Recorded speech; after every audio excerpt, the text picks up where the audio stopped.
So, this happened yesterday, and it kind of happened at the most unexpected time. You thought John Tortorella going over to Vegas was a late, last-second addition to a team's coaching staff? Well, Peter DeBoer was named the New York Islanders head coach yesterday after Patrick Waugh got fired by the Islanders. This comes literally a week before the NHL season comes to a close. And if you take a look at those Islanders over here, they are in the thick of a wild card race for the ages. 90 points gets you in at this moment. The Islanders have 89. The Red Wings and the Blue Jackets have 88, and the Capitals have 87. It's really, really tight.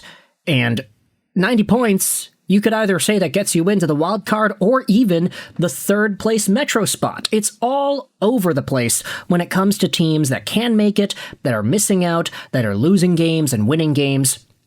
The New York Islanders in this third spot for the wild card are 3-7-0 in their last 10, and they have lost 4 games in a row. We'll see whether or not that continues when the Islanders play off against who's their next opponent? It's the Maple Leafs on April 9th? No, they don't have a 3-day break, do they? Regardless, we will see whether or not the Islanders, who actually do have a 3-day break in the NHL, will be able to get their legs under them and actually find some positive results out of their new head coach. But let's go out there and talk about why it is the Islanders ended up firing Patrick Waugh. As revealed on an article posted by Elias Edmondson on MontrealHockeyFanatics.com, the reason Waugh was fired has just been revealed. 4 games left, the Islanders made this decision. Let's go out there and read. It comes as the Islanders are going through a brief slump, having suffered 4 consecutive losses at the worst possible time of the year. With the playoff spot becoming increasingly precarious in the Eastern Conference, management felt that a shock was absolutely necessary to prevent the season from slipping away. However, the real motivation behind this change points directly to the team's defensive fragility. The organization harshly judged that Waugh's system left star goaltender Ilya Sorokin far too exposed to high-danger attacks. The volume of high-quality chances allowed to opponents was simply no longer tolerable in Matthew Darsh's eyes, as he wants to maximize his goalie's talent rather than waste it. Take a look at this tweet posted out there by Emily Kaplan. On the Islanders firing Waugh with 4 games left, I heard it's because New York felt they were leaving Ilya Sorokin exposed and they needed better defensive structure. There's more term than tort steel, so Islanders are getting ahead of the cycle before someone else hired Peter DeBoer this summer. DeBoer is getting the rest of this season, plus 4 more years. Now, you can say, 4 years is absurd. Is it too early to proclaim Matthew Darsh as the worst GM in the NHL? Okay, calm down, buddy. What in the world is that? Worst GM in the NHL? Bruh. Just because he made one coaching change, I don't think that's really all too necessary there. Why are people complaining about a real established head coach in Peter DeBoer, who has been successful pretty much everywhere he went, getting a 4-year contract? Almost every new coach gets 4 or 5 years. Because they freak out about everything. Waugh got 4 years from Lou too. As it was reported, he had 2 years left. Here's the tweet by Kaplan. I'm sure that overplaying Sorokin and having no good backup options had nothing to do with Sorokin being overexposed. Another reply says it's just an awful decision. It's as if the Islanders owners haven't looked at Pierre DeBoer's record. The same exact story arc with the 5 teams he has been with. Tight defense, good regular season, no offensive creativity in the playoffs, burnout goalies, no cup, rinse, wash, and repeat. Gutted for our fans. Well, here's the thing about Peter DeBoer, man. You can say all you want about the status of how it is Peter DeBoer teams are coached. You can say whatever it is about whether or not these teams actually have what it takes to do what they need to do. But look at this resume, man. Lost in the finals 2016, lost in round 1, 2017, made the second and third rounds the next 2 years, ended up getting kicked out of San Jose in 2020. Then guess what?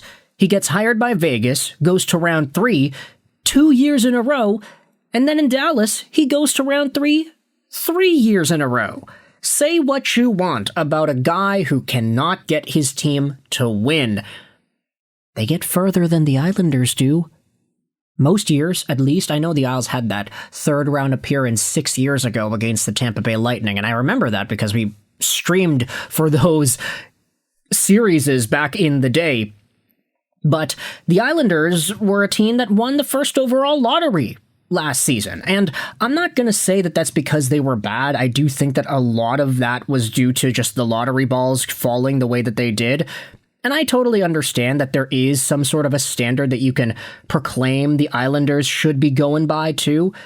Take a look in 2020, they ended up going to the third round. Why does it look like this? It's so weird. Anyways, Wikipedia, fix your crap. This is so unbearably weird to look at.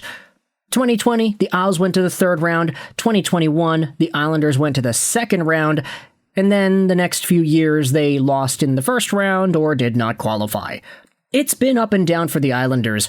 I'm going to say here at this point, if you can make the second or the third round, you're probably feeling pretty good about yourselves, especially for a team that at the moment is barely able to squeak into the playoffs anyway. You guys have a few days here, a 3-day break before you come back playing hockey. And with that said, it'll give Peter DeBoer, a guy who's been pretty notorious for smart and tight defensive systems, ample time to go out there and fix what's going on.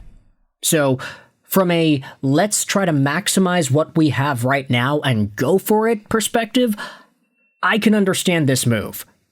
Now, sure, you could also say that maybe if you knew that this was coming, if you knew that Matthew Schaefer was going to be a part of your team, if you knew that you would be this close to actually making the playoffs in 2025, 2026, then maybe some of the moves that New York makes last year don't happen.